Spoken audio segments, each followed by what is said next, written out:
Claudius Ptolemeus, seorang ahli geografi dari kerajaan Romawi, menyebut Pulau Papua dengan sebutan Labadios dalam catatannya di tahun 200 Masehi. Hingga saat ini belum diketahui arti dari latar belakang sebutan Labadios tersebut. Pada tahun 600 Masehi, Kerajaan Sriwijaya menguasai sebagian barat Pulau Papua pada wilayah Kepala Burung dan menyebutnya dengan sebutan Janggi. Hingga pada tahun 700 Masehi, pesisir Pulau Papua menjadi bagian dari jaringan perdagangan zaman Sriwijaya dengan komoditas bulu cendrawasih, sagu, dan beberapa jenis rempah-rempah serta kayu berharga. Pada tahun 702 hingga 708 Masehi, Raja Sriwijaya menyerahkan hadiah burung Janggi atau cendrawasih kepada Kaisar Tang di negeri Cina. Pada tahun 800 Masehi, pedagang Cina, India, dan Arab mulai berdatangan ke Maluku dan Papua Barat. Saat itu Papua dikenal dengan nama Wak-Wak, yang saat ini adalah Fak-Fak, untuk kepentingan perdagangan biji emas.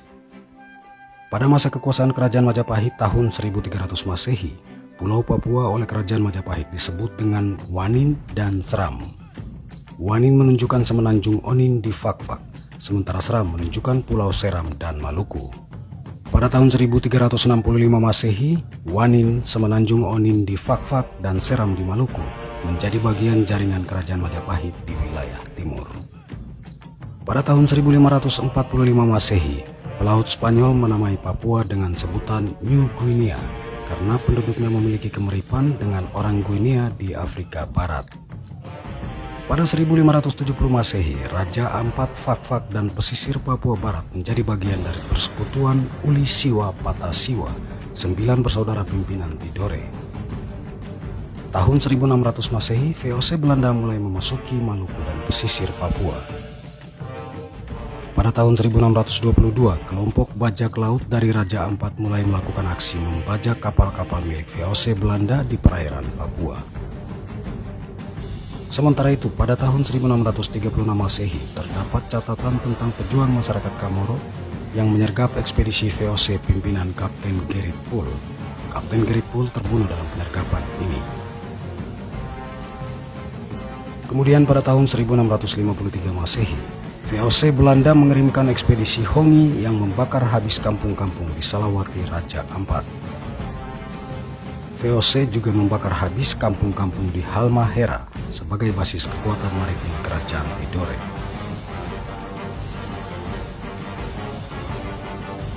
Pada tahun 1660 Masehi, VOC mengakui Papua sebagai bagian Kerajaan Tidore yang ditaklukkan oleh VOC Belanda.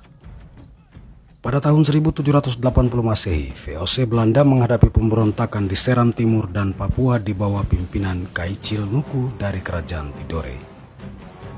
Tahun 1783 Masehi, VOC mengirimkan kapal tempel di bawah pimpinan Konrad van Dit untuk menundukkan Raja Ampat Papua.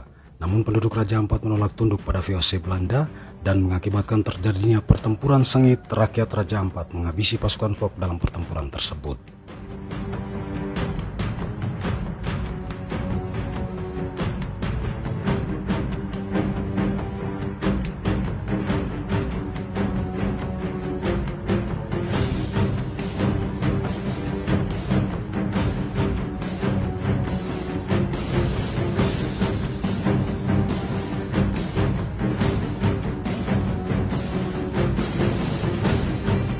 Tahun 1797 Masehi, Belanda dijajah oleh Prancis dan membuat kekuatan VOC menjadi lemah dan dengan mudah dikalahkan oleh para pejuang aliansi Papua dan Maluku.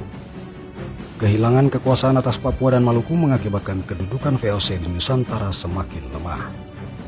Pada tahun 1810 Masehi, Inggris mengalahkan kekuatan VOC di Papua Barat dan Maluku. Inggris kemudian berkuasa di dua wilayah ini hingga tahun 1817 Masehi. Pada tahun 1817, Inggris mengembalikan wilayah Papua dan Maluku kepada Belanda setelah Prancis mengalami kekalahan dalam pertempuran. Kemudian pada tahun 1828 Masehi, Belanda mendirikan benteng pemukiman pertama di tanah Papua dengan nama Fort Dubus. Namun pada tahun 1836, benteng tersebut akhirnya ditinggalkan karena sering diserang penduduk setempat dan menjangkitnya wabah malaria. Sejak tahun 1833, bajak laut Papua seringkali mengganggu dan membajak kapal-kapal VOC di perairan Maluku dan Laut Arafuru, Papua.